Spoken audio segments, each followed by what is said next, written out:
and welcome to 3Q, where I interview industry professionals for just 15 minutes by asking three powerful questions. I'm your host, Rachel Vogel, and joining me tonight is Connor Lawrence, co-founder and COO of Indify.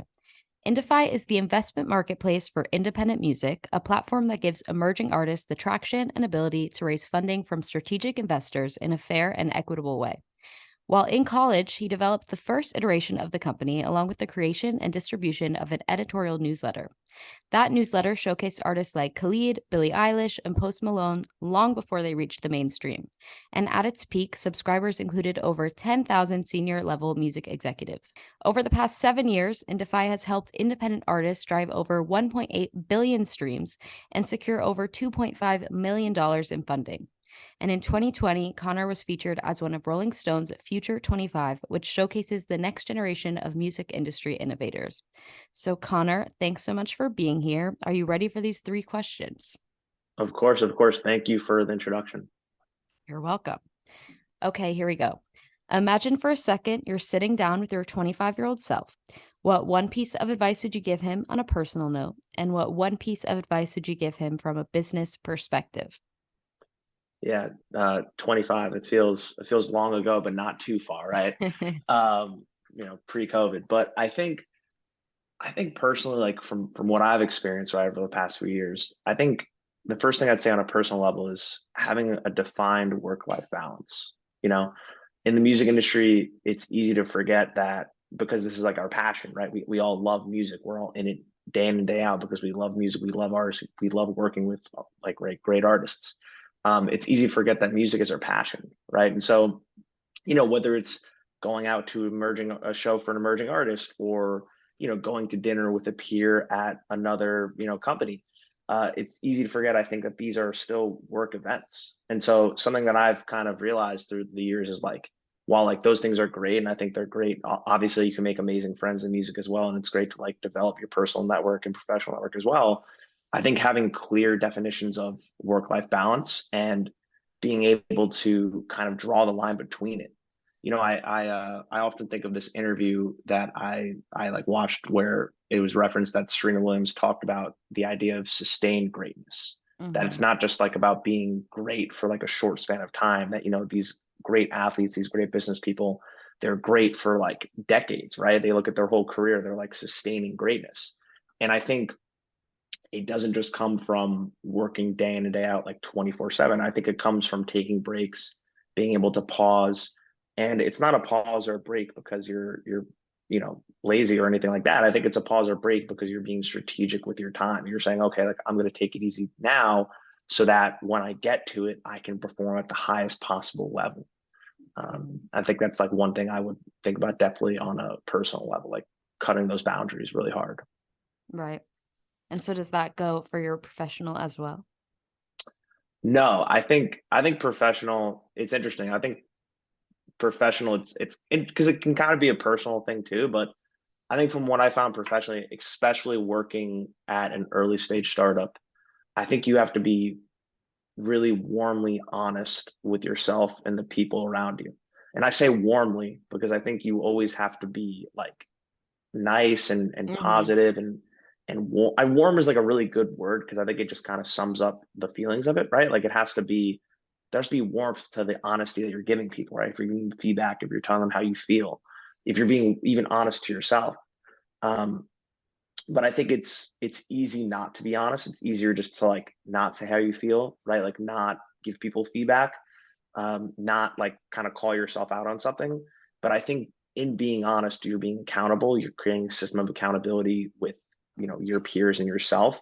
And I think in a startup where every day it feels like a battle for survival, right? It's like you have constant peaks and valleys, sometimes within an hour of each other. Mm-hmm. I think it's really important to be honest with yourself and others. If that's like understanding like where your unique skill set lies, honestly, like asking yourself that, or that's again giving feedback to someone in like a warm, positive way to make sure that like they hear you out and they improve because you have their best interests at heart.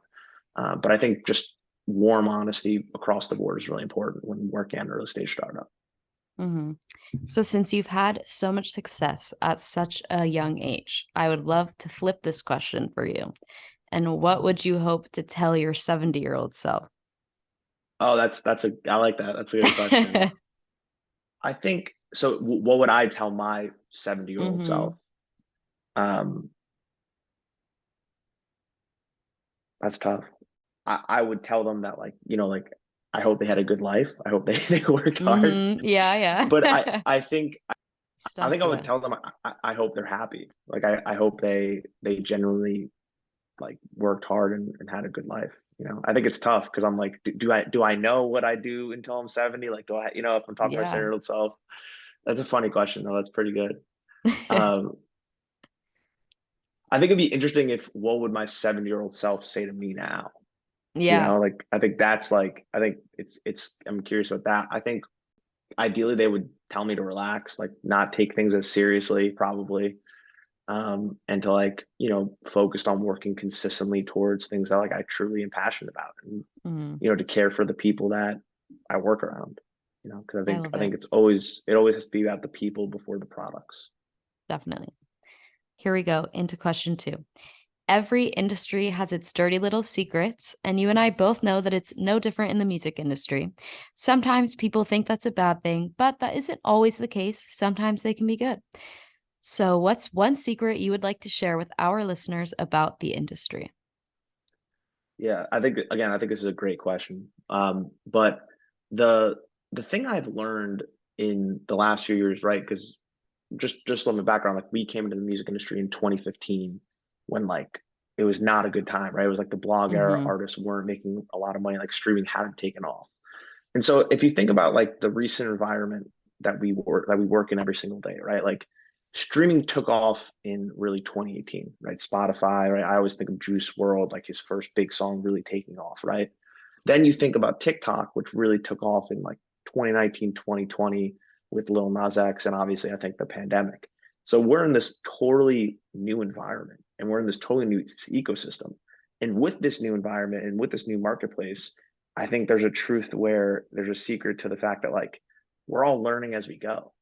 Like there's from the highest CEOs to like the interns, like nobody really knows everything. Like the TikTok algorithm is constantly changing each day. Like the importance of things constantly shifts, right? In terms of like being an artist and breaking, like you're kind of learning as you go. And so I think we're at this beautiful point in the music industry where many of us don't realize like we're setting precedent, and with like in the terms of like the structure of how these deals are made, because there's so much leverage in the artist's favor, to the fact that like again, like artists are breaking in new ways every single day. And so I think the dirty little secret is everyone's learning, like everyone. And so I think that's like the biggest thing I'd say is like just make sure you're studying and learning, because like I think the best people are doing that. The people that are succeeding the most are doing that consistently. Yeah, that's very true. And I think it's funny that you bring up TikTok because people don't realize that there could be a brand new app tomorrow and that There TikTok could be gone. there will be. I think that's like the thing that like we always forget, as like I feel like we're just humans are like so focused on the now that like we Mhm. forget that like there was a time when like Instagram was everything and like Facebook was everything, and Yeah. like I remember the rapper Russ broke because of like Facebook ads, and like though that was like remarkable, like that wasn't that long ago, like that was Yeah. in like 2016. So the market's always shifting, the landscape is always changing, and I think the best thing you can do is just to learn as much as you can constantly. Always more to come. Yeah. All right. Last question. Throughout your career, I can only imagine that you've been asked plenty of questions through a conference, maybe the media, or even a promotion. But throughout all of those interviews and all of those questions, I'll bet there was one that you've never been asked but would have liked to. So, what is that question and what would be the answer? So I was thinking about this question, and I think the question I've never been asked is, what's your biggest mistake? Identify like your biggest mistake, work No one mistake. has said that here. This is And exciting. I think it's interesting because like when I thought of that, I was like, oh, like I don't want to admit like my biggest mistake at Indify if I Right. have to answer this question as well.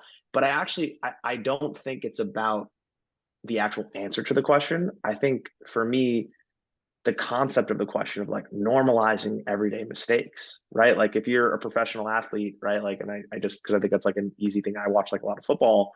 quarterbacks, Tom Brady's thrown so many interceptions. Like his mistakes are just obvious and clear.